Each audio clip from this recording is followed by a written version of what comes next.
You ready for a reboot? Welcome to the Sheila Mack Show, reality at its finest. History reminds us those hit hardest often become the change makers. This year, we've all hit crazy economic, social, and emotional rock bottoms. We all get knocked down. Something hits globally, locally, personally. It affects our health, finances, our relationships. We have to recreate a business or career. Each show, Sheila and her special guest will be sharing their reboot stories, guiding you with real solutions to upgrade and up-level emotionally, mentally, physically, spiritually, and financially. Here on NBC's KCAA Radio. If you're ready to pull yourself up by the bootstraps and bra straps, enjoy a listen. Here's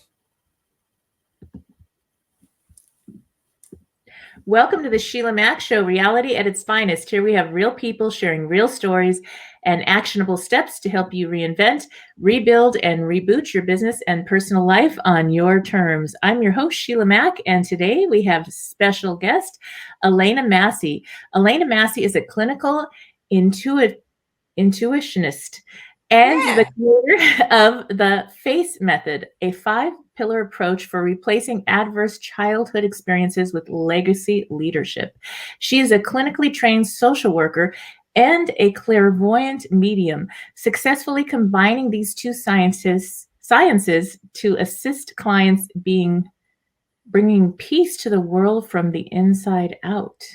Elaina is convinced she was born to be a global peacemaker, and more recently is channeling the wisdom from a group of souls who call themselves The Voice. Their ultimate purpose is to share divine wisdom that can help unite our world as one family living in peace. All right, welcome to the show, Elaina. Thank you so much, Sheila. I'm in your future here, being in Australia at 8 in the morning. Yes, good morning. And I would love to start off. This show actually came about based on my new best-selling book, Bootstraps and Bra Straps, the formula to go from rock bottom back into action in any situation. And so I'd like to start off with asking if you have a time in your business or personal life where you experienced a tough situation and how you got back on track. Yeah, there's been many of those holdback times for me. The one that stands out most of all was in 2018. I have always fused my clinical skills with my clairvoyance, but I was working with a client and it was no matter what I did with her, it just didn't work out. And I even sent her away saying, come back. And then I got stuck again. And then I realized that she was me, an aspect of me. And I needed to do something deeply about, finding out what was holding me back. And I made this radical decision to go to Thailand, to a place in Chiang Mai called The Dawn. And they worked with either addiction or complex trauma. And I don't have an addiction, even though I did have eating disorders for 9 years in my 20s. Mm-hmm. And when I was there, I was experiencing something called EMDR, which is a trauma therapy. It's very common in the States. And I was with this the senior psychologist, and he said to me, I know why you're stuck. You're stuck by complex trauma. It's stuck in the emotional part of your brain. And then he started using Francine Shapiro's method, which is actually using rapid eye movements. Mm-hmm. And I started to relive childhood experiences, but this time as they were coming up, I was just letting them go. Mm-hmm. And it was interesting because one experience after another came up. And even my mum's death, when she died tragically too, I got on the plane when I was going home and the tears were rolling down my face because it was like I knew why I was born. And I was a bit like Harry Potter, when J.K. Rowling was creating the Harry Potter, the whole F-A.C.E method just was downloading. And I knew why I was born. I knew that I was here to fuse those clinical skills I have with my ability to tap into the spirit world.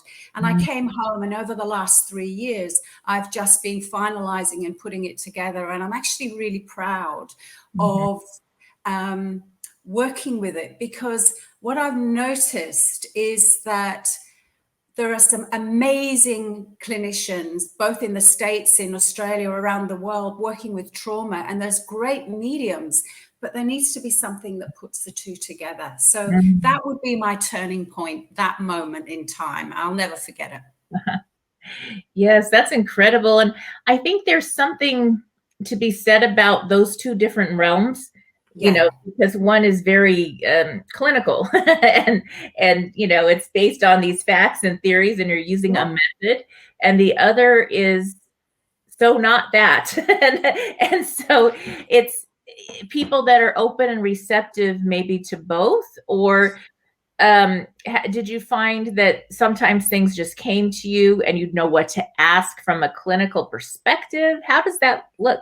Yeah, it's funny because when I was working with a client just only yesterday, actually, and I'm using my F-A.C.E method, so they know that I use this EMDR. So I start off working with trauma, and I start because what I believe is the more you heal your trauma, the more you can actually tap into the spirit world. I describe it a little bit like a plumbing pipe. Mm-hmm. So trauma, or another way is I'm vegetarian, but I was using the analogy of sausages the other day, trying to explain that if you've got a links of sausages going along, and those are all blocked emotional memories that are holding you back, the more you work with them and unlock them, you've got this flow of the sausage meat, which gives you the opportunity to literally bring down the spirit world.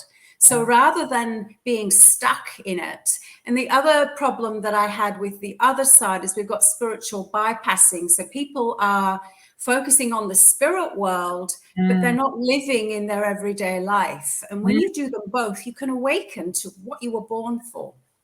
Kind of like an integration. Absolutely, absolutely. They're both sciences. People don't realize that the psychic world is equally a science. Mm-hmm. Yes, yes. Now, when did you notice having your connection, the clairvoyant connection? Now, that's another story. That was when I was 19. My mother died tragically in a fire. And I have 3 degrees, but my first is in teaching. And I was home alone. And my mother's old room used to be above. Now, I was totally focused on the studies for the paper I was writing. And all of a sudden, I heard a thump and a sobbing. And it came from the bedroom that she had, which I had stripped bare and made it mine. I thought I was going through some form of psychosis, some form of acute grief. I thought I was going crazy. And this happened the next night. And then I realized, well, I needed to find out, am I going crazy? What happens to people who die tragically? So I was going down the science path, but I went to a clairvoyant reader and who became a friend. And she said, your mum's dead and you pretty much know she ended her life. And you're a medium. And so what I discovered then was it wasn't just something like I heard, it's called objective hearing. So I literally heard her as loud as I could hear you. And that was the beginning. That was and ever since then, there's a place called the Arthur Findlay College in England. It's the world's there's a good one in the States as well, that's specifically on the sciences. So I was just like gathering information. I wanted to prove I wasn't mad. Right. Yes, yes. So did that scare you, or no, you just felt it terrified me, Sheila. It terrified me. When you're hearing a voice in the room and you're in the house on your own, I literally thought I was going to be locked up in a mental institution. I really did. And it was scary, really scary. However, the more I understood, and these days I would say that the veil between the two worlds is very thin. Oh yeah. And I know that when I work with clients, they're actually, as they clear the trauma, they become absolute channels for the spirit. And we've got great people in the spirit world who want to share their wisdom with us. They want to bring peace to the world. They want to radiate love. And what blocks us from being able to communicate often is those childhood experience, those traumas. But we can heal them. Everything is healable. Yes. That's so interesting. Now, for me, I've always been very connected also. So little girl, 4 years old, I remember waking I was with grandparents and my mom at the same time. And I remember waking them up at, this crazy hour in the middle of the night, 3, 4 in the morning. And I said, George came to me and he kissed me on both cheeks. Yeah. And this was an older man, and he gave me a bag of money. And in the morning, well, probably afternoon, by the time the wife came over, he had passed around that time. Oh, no. And she had in her hand a bag of silver dollars. Wow. that she gave for that he had been saving for me. And so they were like, nah, that's just like, they tried to rationalize the whole thing. And I was like, okay, well, I really felt like he said goodbye. And how was I going to know at that age? And that was just it's just a normal thing, but it's not something I ever talked a lot about in my life openly, because people are like, okay, well, let's get you to a therapist right away.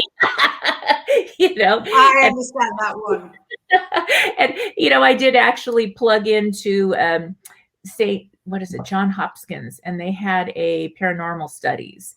And during the time when we had the 9/11, before it happened, I was having these complete visions and dreams about it. So I did plug into that study, and I had no idea what it was going to be, except for I described so much of it, including the afterwards, I saw buildings, playing the whole story. But then I said, and then everybody went into peace. And there were these 2 swimming pools. 11 years later, the commentary is the 2 pools, the fountain and the pools. And how could I have seen that? Because I never made sense of that. For all those 11 years, it's like, but where did the pools come from in the vision? So many times I think it doesn't make any sense. No. You can't, and you don't know. You can't control. I don't know if you get to control it at all. I've learned to. People say to me, if I say to people, I used to start off when I was speaking saying I speak bilingually. For those of you that, the rational ones would want to know that I've got 3 degrees. And then I go, so you think I'm sensible, but you think I'm stuck in my head. And then I go over here and say, oh, I'm a medium. So they say, oh, can you see my grandmother? And they think I'm going through some mental illness. Right. And so they automatically will say, I don't know whether if you tell them you've got this gift or this ability, they'll say, who can you see around me? Yeah. That's one of the first questions. And I don't. I literally do not. I choose. It's a friend of mine who's now in spirit said you wouldn't open your front door to everybody. And I don't. That's good. That's a good point. So you don't. And the same as when I speak, when I'm into deep trance, to use that communication, I can pull out and pull in whenever I want to. And with time, the blending is just getting so strong. But it's a choice, and so, I honestly think that they need us as much as we need them, and we've got to lift our vibration for them to drop it. But we are physical human beings, and we need to be living here. Like, when you've created your bootstraps, I mean, I was reading that, and to me, I can see how our work's so compatible. Right. Because I'm working with that really extreme stuff and the other, but your work is powerful for this middle bit. And so when I was reading, I went, very interesting that we've attracted each other. Yes. It's all connected. Oh, it really is. And there's this guiding that at least it happens for me. And I think that for some reason, a lot of us, I think we all can connect more, but we turn it off because of like my grandparents. Yeah. Those are the messages that are coming through with me. And when I ask them, well, surely you're more than a voice. And they say, no, we are the voice, because depending on the audience we're talking to, one has the microphone, if you like. So the others are holding the vibration, but one has the vibration for that. So when I've spoken publicly using the voice, it's given an opportunity for certain ones, when they're reading the audience, to actually touch the hearts of those in the audience. So they come to heal and to speak. So the vibration has a healing. Nice. Now, for you, when you're in that state of the transport, sharing, yes. Yeah. Then when do you come out of it and know what everything you've said? No, I know nothing. It's a bit like, if you start to read a book, when I first start the blending, it takes me usually a few minutes, 5 minutes. I've done it in 3, but sometimes it's taken 10. It depends on the amount of energy that can build. And at the beginning, I can sort of hear things. I get a sense, and then all of a sudden, I don't notice. I'm not consciously aware. And then they seem to know. There was a time very recently where I was probably speaking for about 40 minutes, and clearly I could feel them pulling away quickly because the energy was too strong for me to keep holding. And so they're also monitoring as well. So in answer to your question, I do at the beginning, and then I don't. And then I can feel myself, and it takes me a couple of minutes to come back. Yeah, that's so interesting. Now, how does that work with working with clients for you? It's interesting because most of my clients are on a mentoring package, so they work for 3 months. And what happens is at the beginning, again, they usually come because one of the things that people say to me is, Elaina, I know I'm here to do something really important with my life, but I'm in this amber light. I can't get going. My ego gets in the way. Well, really, it's not your ego. It's the pain, the unresolved wounds that need resolving. So once we've done that, then they're starting to find this silence. So one of my clients very recently, it was interesting. Francine Shapiro is the creator of EMDR, and she's in spirit now. And on this particular occasion, I'm working with this client, and I actually could feel her presence with me. And I felt very honored. And I asked this lady to blend with my energy some more and see if she could bring forward what Francine was saying. And it was quite extraordinary. This lady does not know Francine Shapiro. She's one of my heroes, but she doesn't know her. And she was talking about how it was working. So, that's a classic because she could communicate through my mind, because my mind has that knowledge. It was a telepathic thing with her. It's just extraordinary. There was another medical doctor who brought through Louise Hay. Because you could see that the clinical with the more complementary, that's what's being needed in the world now. So everything is about fusing the two. We have no world, the days of, we've got these traditional orthodox, and we've got these, I was called woo-woo for quite a long time, the queen of woo-woo. And yet now there is it's all coming together. Look how the impact you had with, your child experiences spirit, the impact it's had on your life. It's profound, isn't it? Yeah. Yes, it really is. I remember I was sitting with a group of incredibly wealthy people, and we had a monk from India who had come to the States to visit us. And he was telling of a vision experience he had on a regular basis. Yes. And he and I both knew that I have that too. And I was like, that's like normal. That for me, that's like every day. I got to turn it off a lot of times. Yes. And so everybody there now, very wealthy people, have had, these people, particular ones, had never had any experience like this, or allowed that in, or been open to the fact that they probably did and didn't realize it. But they said, oh, I would give all my money to have such an experience. And so it's something that's really interesting. Now, what do you think? There are people today that do the plant medicines to get to the spiritual connection. What's your thought on that? I actually have, I haven't experienced ayahuasca myself, but I'm not against it at all. I know people like Gabo Mateo, who's quite a trauma-based medical practitioner, and he's very supportive of it. I think Mother Earth is providing all sorts of remedies to help us awaken. So I haven't experienced it. That doesn't mean to say I wouldn't experience it, because I do see some great value. There was a time about 5 or 6 years ago, I was in some workshop with someone in Australia, and he had been to South America, and he was experiencing the ayahuasca, and he was creating a shamanic experience. I grew up in Nigeria, so shamanism is very normal for me.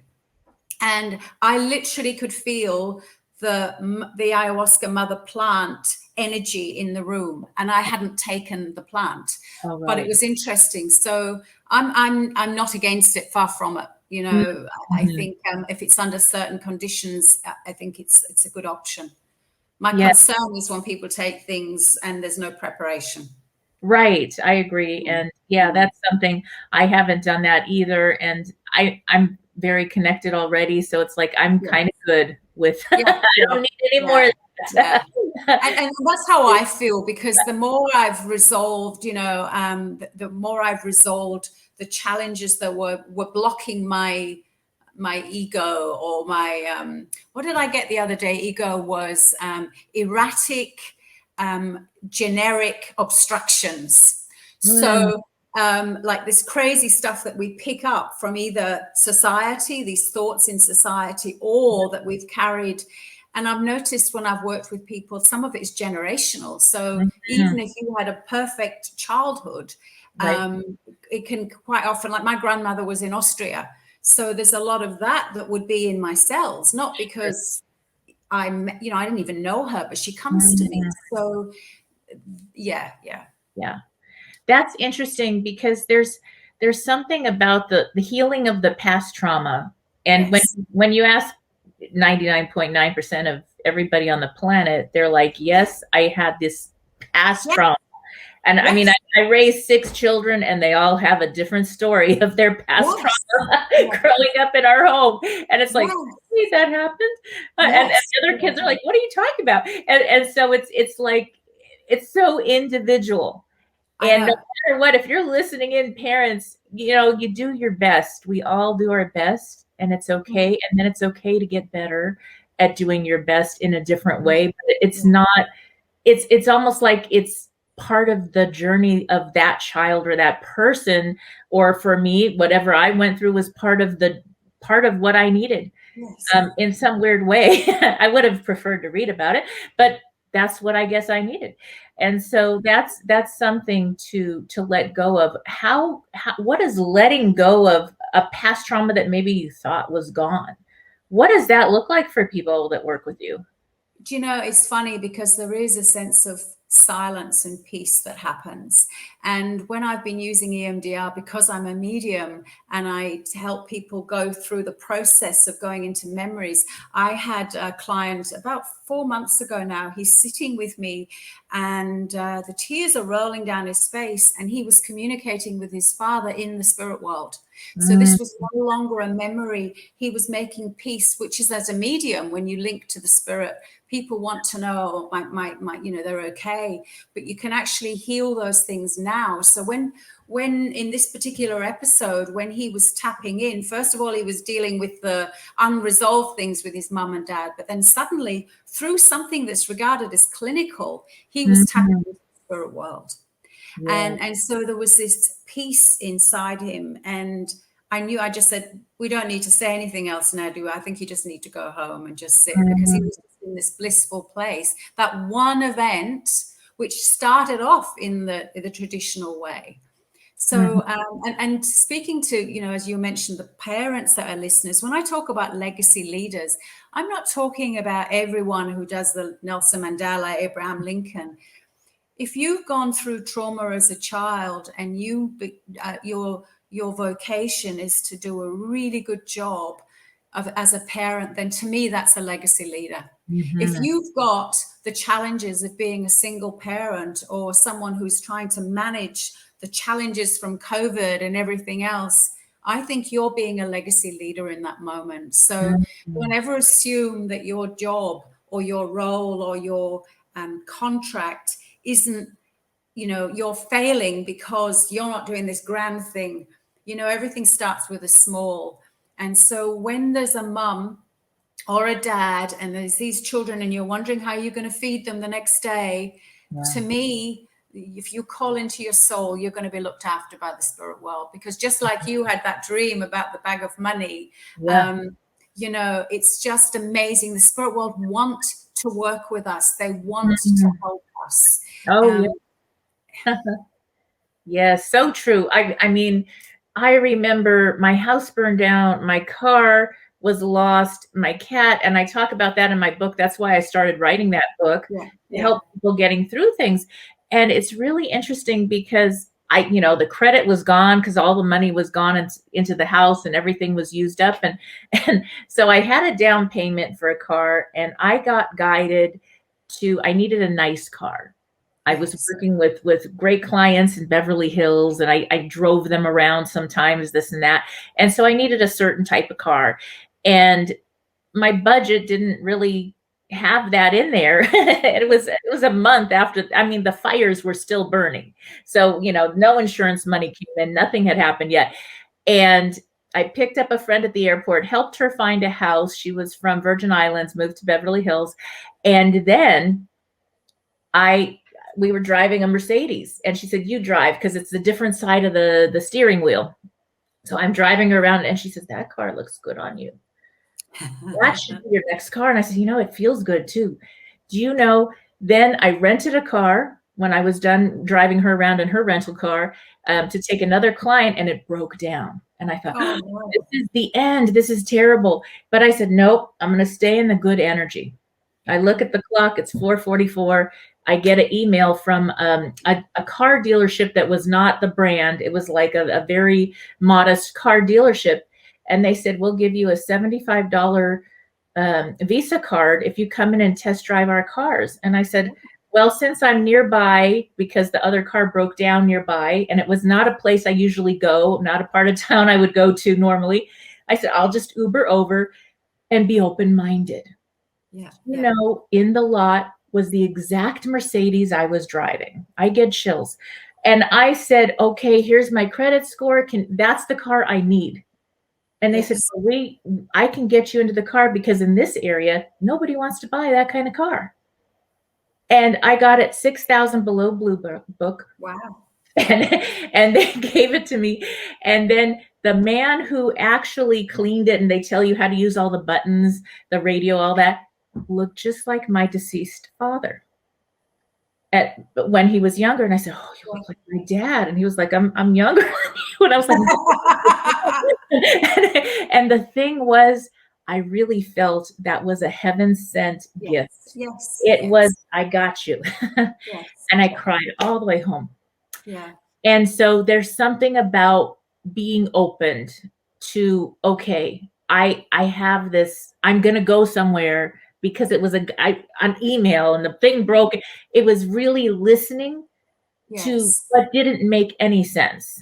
Absolutely. Because the rational mind wants to make sense. That's not where you're going to get the connection to the spirit from, not the rational mind.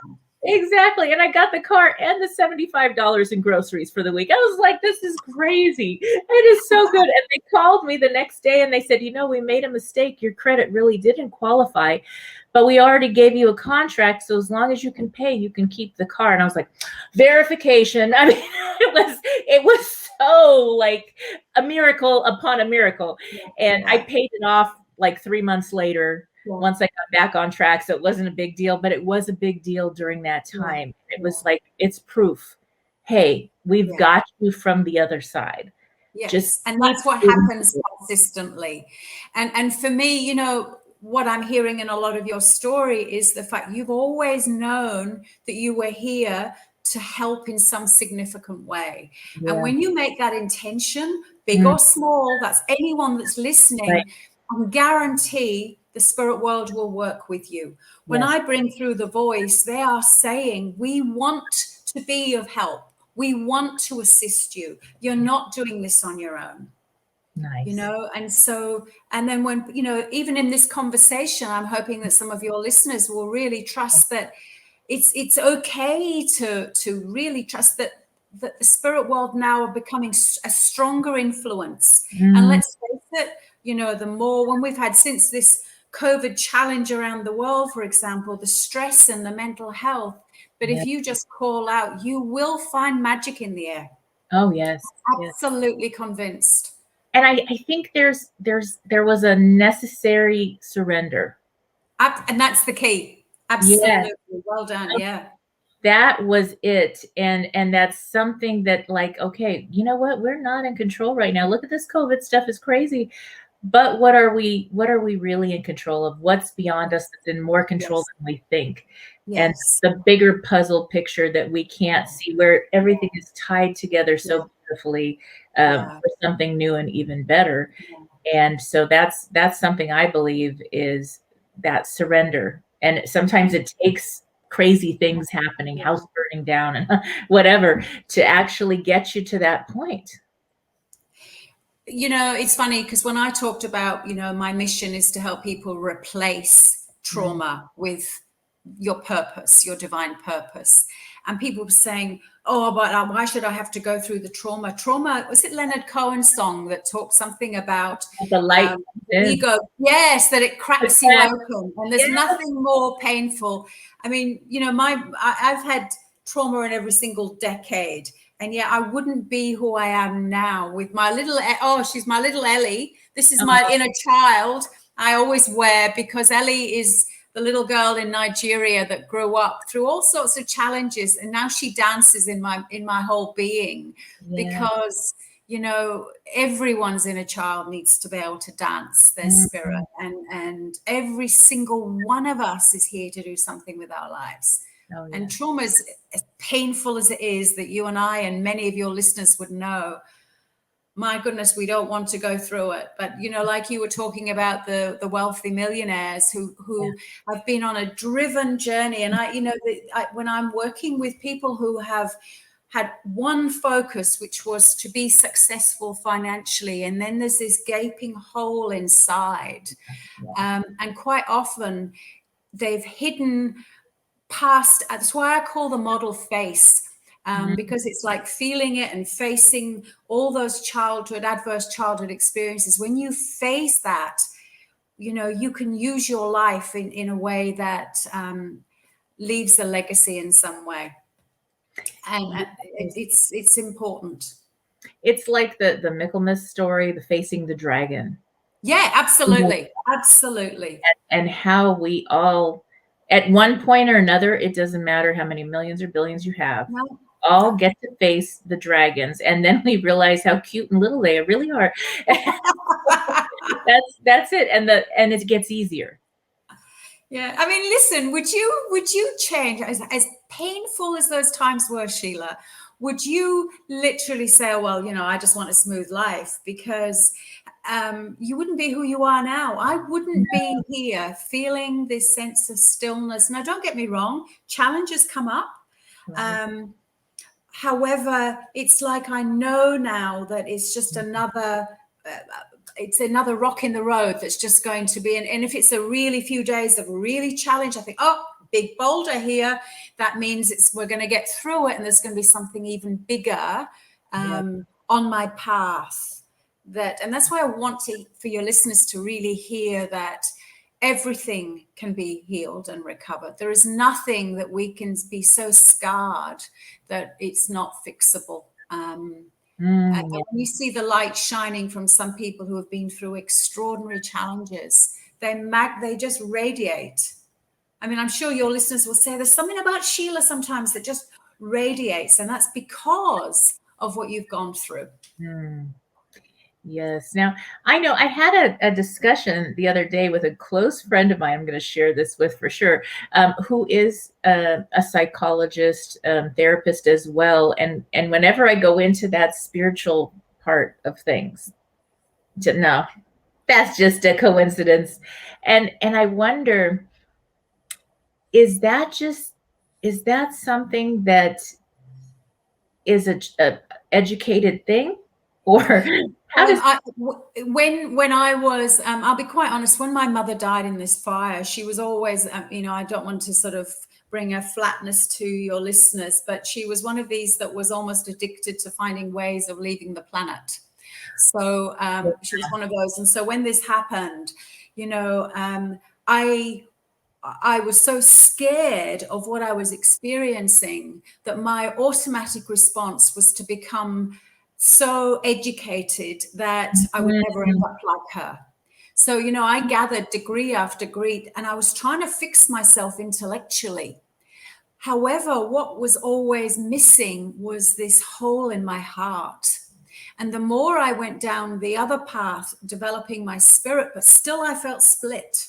What experience you asked me right at the beginning of this conversation about what was the key point.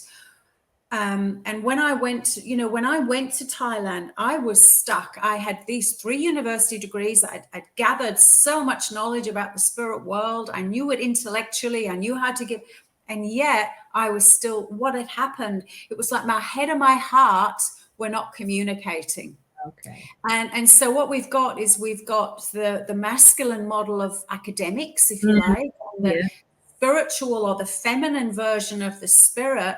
But, there's an egg and a sperm that happens to make a baby. And, in case you didn't know, and so it's the 2 of them that birth the new you. So it was when you were able to claim but feel confident that you've had those experiences. There's nothing in the world you can tell me that I'm going through all sorts of experiences and I'm making them up or I'm unstable. I know with 100% certain that the spirit world exists. You cannot convince me. It's too much evidence for me. Exactly. And I can now, with the face model, I've now been really blending the 2. So I've got people who didn't believe in the spirit before and are now having experiences because they're around me. It's contagious. But it's, I'm constantly rational. I do not, that's what spiritual emergence, spiritual bypassing is about. When people are just, oh, I'm spiritual. Right. And I think, well, what are you hiding behind that facade? Let's let's heal something, because you've got to fuse your head and your heart. You've got to be rational and you've got to be energetically connected. One without the other ain't going to work. Yes. I remember reading when I first started really my own studies into all this, I was reading Dr. Wayne Dyer. His erroneous zones from the therapeutic clinical side. And he took all his readers on this incredible journey that led to spirituality and connection.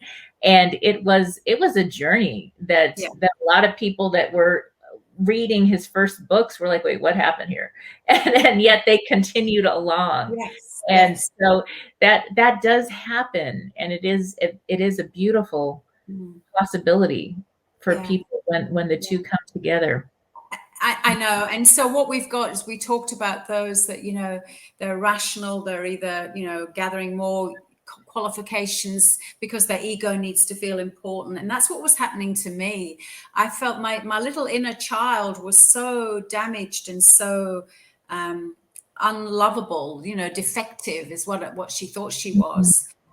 Growing up, I had a lot of violence and domestic violence and trauma when I was in Nigeria. So I used to have Bella, the Nigerian servant, who used to talk to me about the spirit and the nature and how Mother Nature would help us. And I noticed that used to make me heal, but I still didn't feel value. So I would gather these university degrees.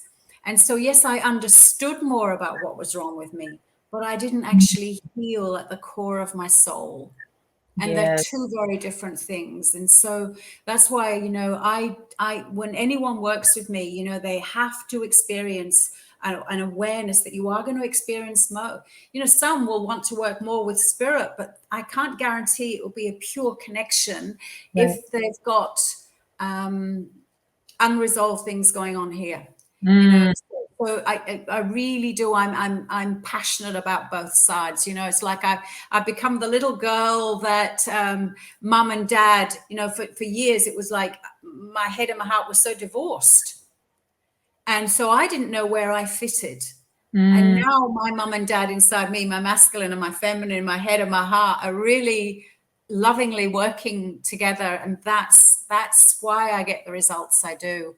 And so, and even with, you know, EMDR and Francine Shapiro, when I had those experiences where people were healing and then tapping into spirit, there's a psychologist in the States who also was using EMDR, and he was experiencing people were having near-death experiences through his work. Wow. And that was accidental. So you can see now that the spirit world is so clever that they're now bringing into academics and traditional people this ability. So it's not just coming through our challenges anymore. They want us to be together, because, you know, that's how we're going to bring peace. Wayne Dyer is a classic example of a voice who spoke both worlds. Classic example. Definitely. Now, my daughter, she's 25. She's kind of following in that kind of field where she's studying psychology. She's worked for 4 years at a girls' home for pregnant teens and the moms. And she looks like she's 16, even though she's 25. So, you know, so she looks like one of the people that lives there when she gets there and the new girls come in. But she also is very intuitive. Yeah. And connected. And so things will happen sometimes, and we always will look it up in Louise Hay's book, or well, what do you think that means? And last week, the most interesting, now she's working at a bookstore because she's going to the university full time to finally get licensing. And you know what that's like. Yes, it's like intense. So she's at the bookstore instead. And she says, Mom, you won't believe this. The pipes broke at work, and the whole area, she did the coffee area, got shut down. Interesting. I said, well, okay, we're going to look it up. And I kind of forgot. And then the pipe at home broke. And I said, oh, honey, this is following you. This is a new house. Like it's new. The warranty just expired on the home warranty. So I said, we need to see what it is that it's in your field. Yes. And we looked it up, and there was some grief. We're healing from losing a brother and who had a heart condition. So it was one of those a few years ago. And there's still a lot going on there. And we had talks, and we got into a lot of discussion on that, because of the pipes, like the awareness that sometimes you don't bring things up as much. Or, you know, and so it was interesting how even our environments will speak to us sometimes if we're open to listening. Absolutely. When I see pipes and water as emotion, unresolved, unhealed emotion. And I've relocated to Brisbane, Queensland recently, but I lived on the Gold Coast until a few months ago. And in the house I had, I remember buying it, great building inspection, everything. This was 3 years before I sold it. And all of a sudden, a month into owning it, I started to see this leaking on the ceiling, and my whole bathroom had an ongoing leak that the building inspection didn't pick up. So that had to be fixed. And then another episode that we had the rains, the heavy duty rains, and I had water flooding into my garage. And then just before I was selling it, the building inspection of the new owner found another leak on the outside that needed to be dealt with. And it was just water, water, water. And then all of a sudden it was done. And I thought, yeah. So water is to me an absolute key to emotion. Right. And there's something to that whole process. Yes. Some of your best friend, brother kind of thing that's a little different at a young age. Yes.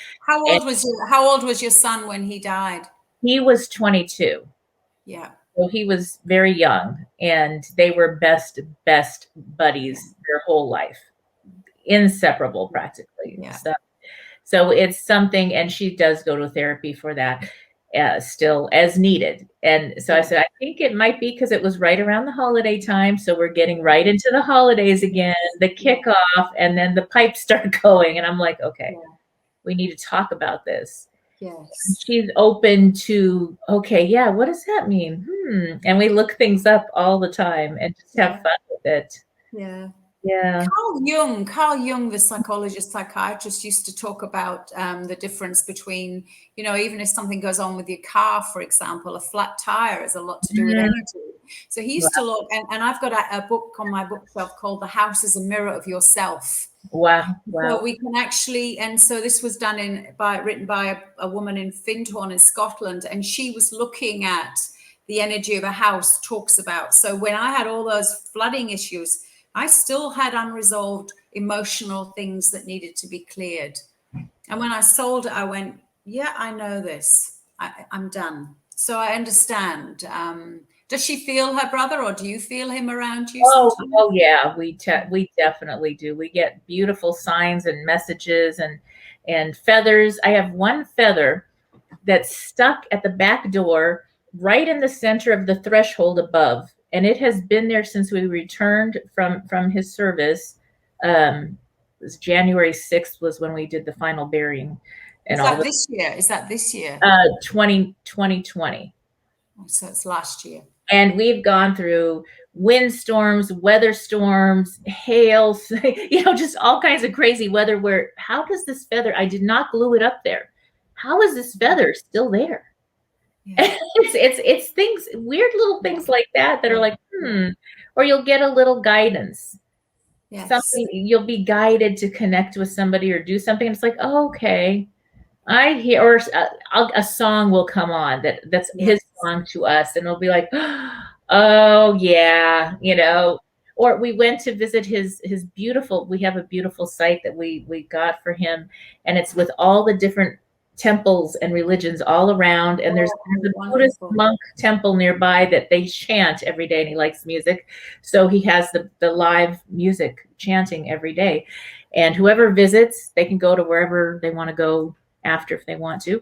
And so that was it. And when we went there, we were there kneeling by the grave site, and a coyote came right up to us and sat with us. And we were like, okay, I have it on film, and I shared it on my social. And so I was like, wow, Sheila, don't move too fast. Guess who's here? And so those are just some really interesting, like, it was daylight. It was daytime when we were there, and this coyote was just sitting with us. So my connection to the earth and animals has been really strong for years. You know, another example like the coyote thing, I was with a friend of mine had come visiting before I moved from the Gold Coast, and we were both teachers together at one point. No, I was a social worker at the time in the education, but she was a teacher, and she was with me, and she started asking me to, you know, tap into spirit, and she wanted to know about a particular student who had died tragically through a sort of a particular circumstance. And she said, is she still alive, is what she said to me. And I was in the process of trying to tune in, and all of a sudden, a beetle, the most brightly colored beetle that neither of us could find in the books, flew by and laid on her leg. Oh, wow. Yeah. And it was, both of us spent ages looking in beetle books, and it was like 3 or 4 different colors. One of the colors was the color of my jacket, and it was extraordinary. And then it just sat there and then flew away. And I just said to Rosie, I think you've had your answer. Yeah. It was clearly the spirit world coming through in the form of an insect, but in your case, it was in the case of an animal. So, yeah. The same as when you were buying the car and you noticed, you know, that it was like, it's called transfiguration. So they actually quite often when I'm in trance, especially when my colleague will sit with me and he'll say, Elaina, I've seen this person come across, and then that person, and then that person. So when you saw your dad, you just went, yeah, thanks, Dad. Yep. Oh, yes. And I had no doubt. And then they called me and said, we made a mistake. You really didn't qualify for that car credit. And I'm like, Oh yeah, I did. I had some help. Exactly. And I feel like, you know, again, getting back to once people heal the adverse childhood experiences, that then that those experiences, like when you wrote your book, and which obviously was very therapeutic in the process, Mm-hmm. it was a very healing tool for you. And so that gave you this ability. And, you know, for listeners that are listening to the two of us talk about that, it's not something that, you know, there's an argument in the mediumship circles about whether it's a gift or whether it's not. You know, are you born with it or you develop it? And I believe we're all born with it, because we're all spirit to start off with. Mm-hmm. And then we put these physical bodies on, but we're spirit first. Mm. And so when we remember that, then you get to have these experiences that you've had with your dad or with your son, and I wouldn't be surprised if he's there working with you, giving you the connections to the people, so that, you know, you'll keep doing the work from, you know, it's phenomenal, the work that's coming from the other side now. Right. Definitely. And, you know, there is this soul's contract, I believe, that when I was beating myself up about 12 years ago, saying to a friend, why am I getting to this age and I still haven't achieved what I'm here to do? What is it? And she looked at me and she said, Elaina, you know this stuff. You know that every soul is coded to awaken to their purpose at a particular time. Right. And you know, and that's what yours is. And so obviously your son is now working on the other side with you. And, you know, you're not, when you're dead, you just lose this skin. Right. The evidence, when I've brought spirit through for people, you know, it's just the tears, because I'll give you an example. I was working with a woman. It was a minister of a spiritualist church. It was a number of years ago in Brisbane. And it was a day when I would donate my time as a reader, as a medium link once a month. Yeah. And most of them were psychic, but I don't see myself as a predictive psychic. I don't read cards. Yeah. I make a connection with the spirit first. And she said to this lady, go to Elaina, because Elaina is a medium. And what she was going on about, she was concerned that she turned the life support off for her father at the advice of the hospital. And then she felt like she killed him. Oh. So she was really distressed and really, really low. And so when we went into the room, when she came in the room with me, we made the link, and she could feel her father through me, because I'm very kinesthetic, so I'm very feely. So the spirit comes through me, so people get that experience. And she could feel him, and he was alive and kicking without this body. And the tears were rolling this time, but differently, because she said, I did the right thing. He's free now. And that was the gift of being able to make that link. So because you've already got the link to spirit, your son can use you and you can use him to bridge these two worlds. So, you know, you've got busy work to do between the two of you. Oh, for sure. Yes, he got a promotion for sure. That is definitely something. And yeah, there's always a way to connect. Now, I would love for you to share, because we are coming to the end of our talking time, how people can connect with you if they want to work with you, get a reading, or however that works, how that looks.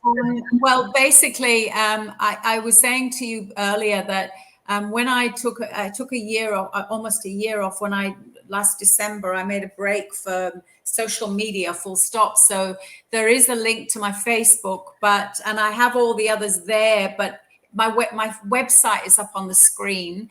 And so that would be one way of connecting with me, would be probably my website at the moment, ElainaMassie.com.au. Is that showing up?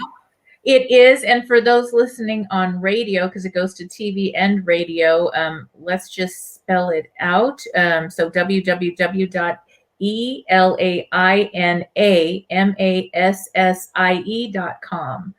.au. CAU? No, AU. So it's .com.au.